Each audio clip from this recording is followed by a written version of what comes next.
Let's put up slide number 5, and this is the mosques that face towards Petra, and they're from north, south, east, and west. And so these all from these various directions are all facing towards Petra. This.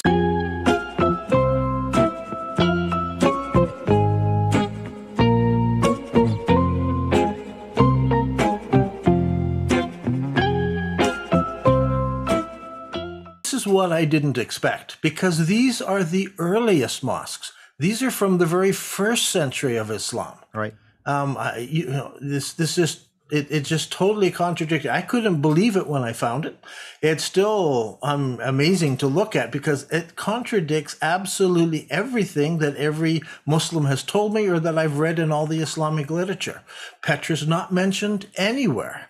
And so that becomes a problem. How and why are these mosques facing in this direction? Right, right. Slide 7, then we see, this is very strange. Why are there so many mosques that face between Petra and Mecca? Correct.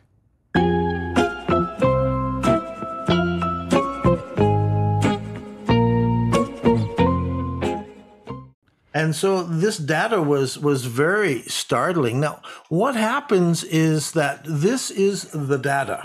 This is what we need to give an answer for. We need to come up with some reason why these mosques face in these directions.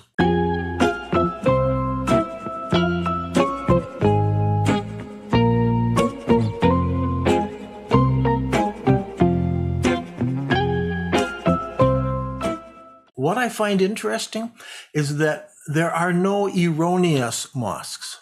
They're not mosques just pointing off in some random direction. They all fit the pattern of these 4 different Qibla directions.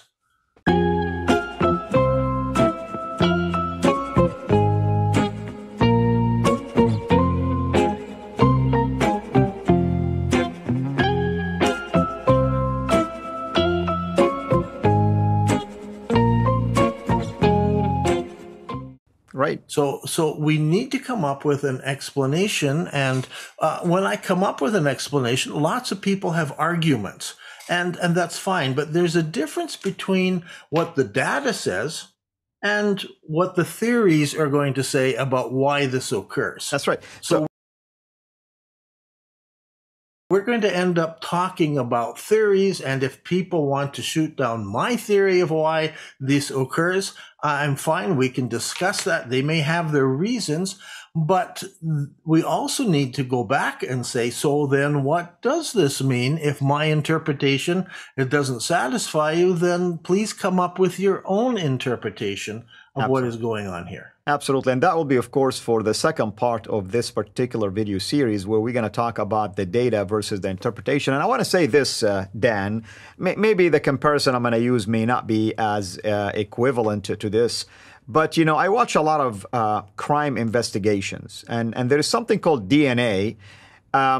Whenever you have a DNA, it is very hard for anyone to dispute against it. It's a fact. It's the data. DNA says you were here at this location. You can come up with any excuses why you weren't there, but the DNA disputes your argument. Same thing we're doing here. You have DNA is pointing the Qibla toward different locations. Multiple mosques. You're not saying one mosque was towards Petra, one towards Mecca. No, we're talking a lot of mosques, which means that there is repetition of results. There is more data that are adding to the findings. And like you stated it clearly, we don't need attacks. You're actually welcoming anyone to challenge it scientifically and prove or disprove. I mean, the idea here, you don't feel like you own it. You're just putting it out there for people to do something about. We need to understand, for instance, when I look at something called the between Qibla, what was between Petra and Mecca? Was there a shrine there? Was there an eye? I mean, I have to understand why. It's not a coincidence that it was pointing to that direction. Not one by mistake, not two. We're talking 36 mosques. I mean, there has to be an explanation, obviously, for all of That's that. 36 from the first three centuries. There are many more after that. Right. And we're going to get into that discussion Wonderful. In a later video of what that is. We're only dealing here in this video with the first 3 centuries of Islam.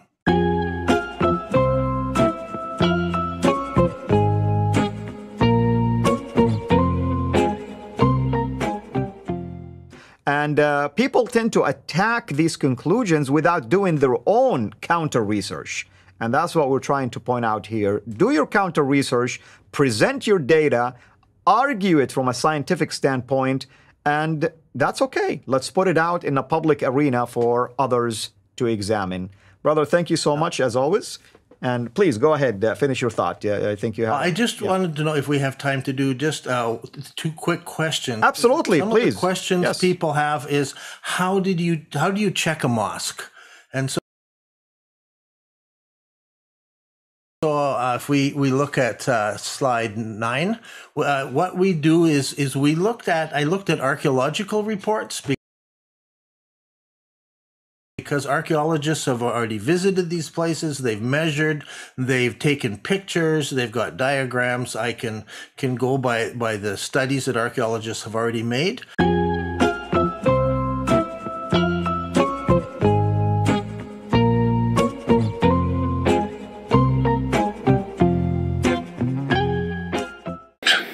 So let's first consider the size of the Kaaba. In a book that's written here, it's called Akhbar Mecca, or News About Mecca. It was written about Azraqi. He is an early writer of Islamic history. And Azraqi describes the early Kaaba and gives us measurements for the Kaaba that was rebuilt during the time of Muhammad, during his lifetime. On page 27, Azraqi tells us that it was made of rough stone laid dry, and the dimensions of the sides are listed as northeast 32 cubits, northwest 22 cubits, southwest 31 cubits, and southeast 20 cubits. So the proportions are roughly 3 to 2. We can calculate a cubit as 4.4572 meters, and so if we do that, the dimensions would have been 14.63 meters by 10.6 meters by 14 meters and by 9 meters and so forth. Now, here is the present-day Kaaba in Mecca. Notice that the early Kaaba was a different size than what Azraqi describes to us. Let's compare Azraqi's measurements. The top right is 14.63 meters, but that doesn't fit. It's too big. What about the bottom right? Azraqi says that side of the Kaaba is 9.1 meters. Again, it's too big. Well, the other side should be 14.17 meters, but again, whatever Azraqi is describing is bigger than the Kaaba in Mecca. Well, what about the top side? Azraqi said it should be 10.6 meters. Again, the Kaaba in Mecca is smaller. So notice that the Kaaba in Mecca is a totally different size. None of the measurements fit. Now you would think that if the Kaaba in Mecca was built on the same foundation as the earlier Kaaba, it would be about the same size as the earlier one, but it is not. Now, what about the Kaaba in Petra? Let's check the measurements against that Kaaba. The top right, 14.63 meters. It's a good fit. The bottom right should be 10.6 meters. Again, a good fit. Azraqi tells us that the Kaaba on the bottom left side was 14.17 meters. Again, a good fit. And again, the final side should be 9.1 meters. And again, it fits. So check out this book, Akhbar Mecca by Azraqi, and notice he's not describing a cube. He is describing something that is wider on the bottom and longer down one side than the other side. And what do we see in Petra? This exact same size and shape. So Azraqi is clearly describing the Kaaba in Petra long ago in his book, and he says this is the one that was rebuilt during the lifetime of the Prophet Muhammad. So what does al-Azraqi say? Well, here are the dimensions. As you can see, 32 cubits, 22 cubits, 31 cubits, 20 cubits. And I checked those out, and they match what Dan Gibson had given, which is northeast 14.6 meters, northwest 10.06, southwest 14.17, and southeast 9.14. So far, so good.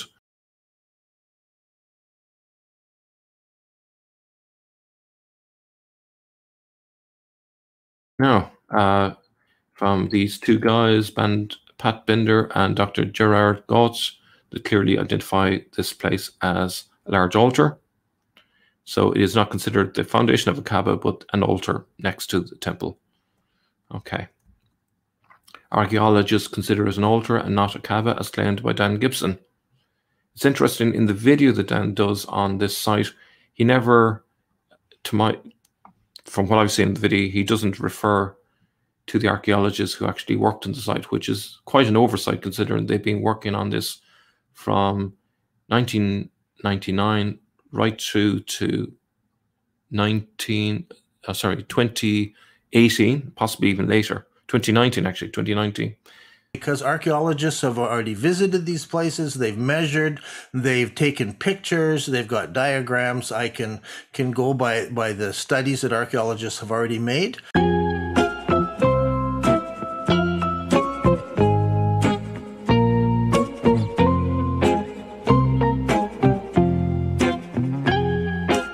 Now, the Nabateans built the temple in the second half of the reign of King Aretas IV, which you can see there.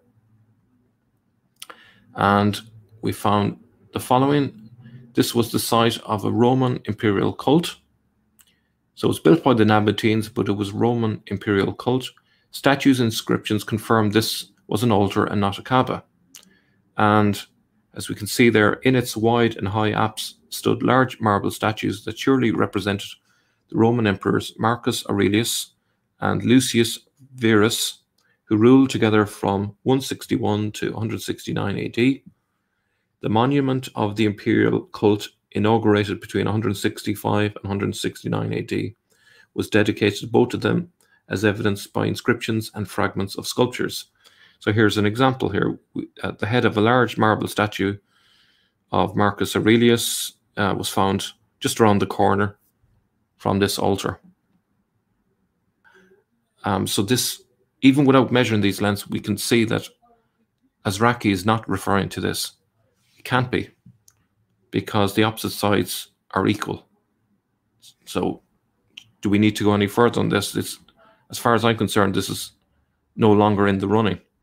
So we have its dimensions, okay, which are there measured at the side. I'll go into the precise measurements in a moment. There was a 2018 paper, okay, also again by Francois Renel and Fournet Thibault. Because archaeologists have already visited these places, they've measured, they've taken pictures, they've got diagrams. I can go by the studies that archaeologists have already made. There was a follow-up paper in 2019, which was more revealing. Okay, there it is, the details. And these two people worked on it, as I say, between those 2 years. Okay, so we can see the actual building was composed of an altar and steps up to the altar. We can also see it had a rectangular shape, in keeping with Roman and Greek architectural sensibilities, and not 4 different side lengths as al-Azraqi describes. Okay. So what are the lengths? So if you can look at the top, the full length, and first of all, I'm going to start by looking at the full length. It's 18 meters long, and the full width would be 14.5 meters. Okay, and obviously same on both sides. All right. And then if we look at the altar proper, without the steps included, obviously, the width is approximately 12 meters on both sides, and the length is 14.5 meters, same on both sides.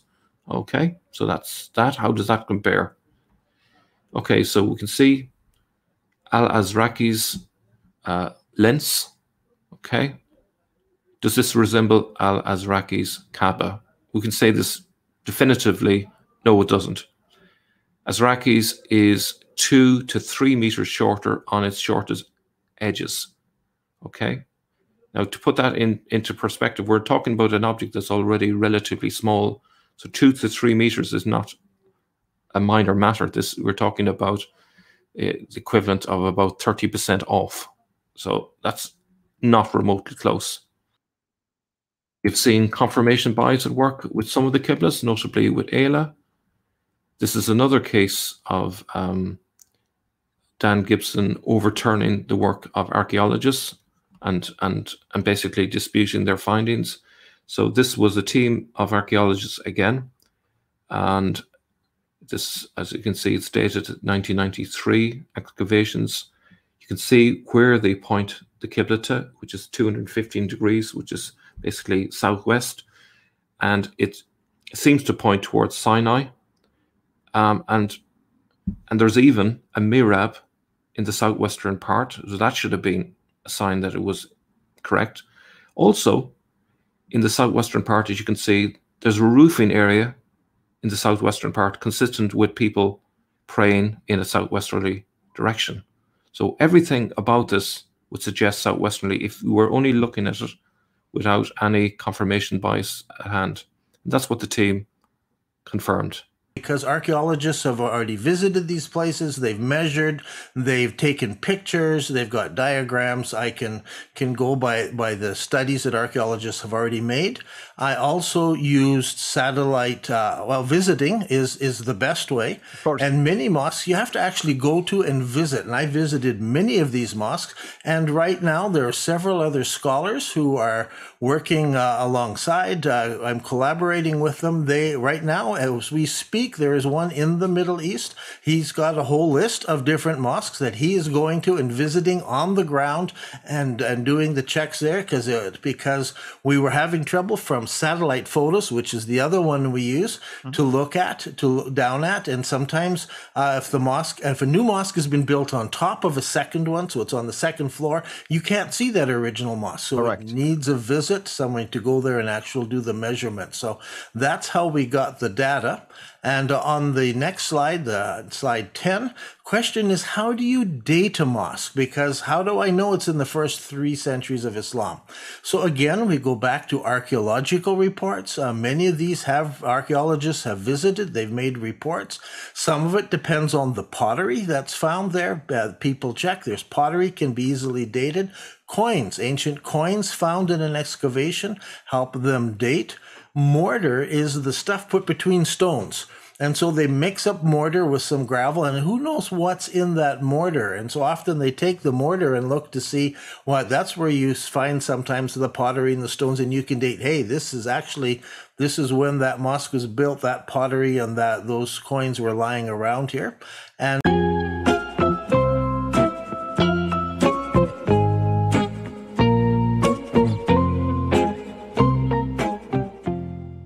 then there's ancient manuscripts. There are lots of times we're reading the histories, and it tells us that the army reached this point on this date, and so we know, okay, the Muslims arrive, and this helps us date, especially if it says, and they built a mosque. And some mosques are actually dated because they're mentioned in ancient manuscripts.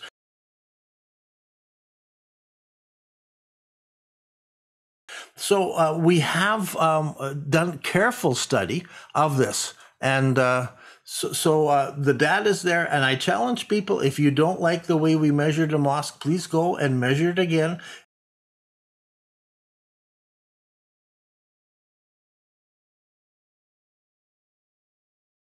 And come back to us. We are willing to reconsider and look at each individual mosque and have it dated, but there are other archaeologists who are looking at that. And so this data is actually have other people, peers of mine, who are checking. People with degrees in archaeology, people with degrees in statistics are looking and checking at data. And that's the important thing. We want this data to be trustworthy. Absolutely. And I'm thankful that at least your research has prompted some of this interest. And I pray and hope that many of these researchers, archaeologists, statisticians, or others will benefit at least from what you have done. Whether their findings will corroborate or not, it's irrelevant. The idea is that's what the field of research is all about. We help one another. And yes, there is a way to critique someone else's research, but we need to keep it also in a civil fashion. We need to just build upon each other's research and correct one another if necessary, based on facts, data, and findings. So thank you, brother, for your time. And of course, next episode, we are going to begin to address the topic of data and the tension between the data and the interpretation. Until then, have a blessed day, everyone.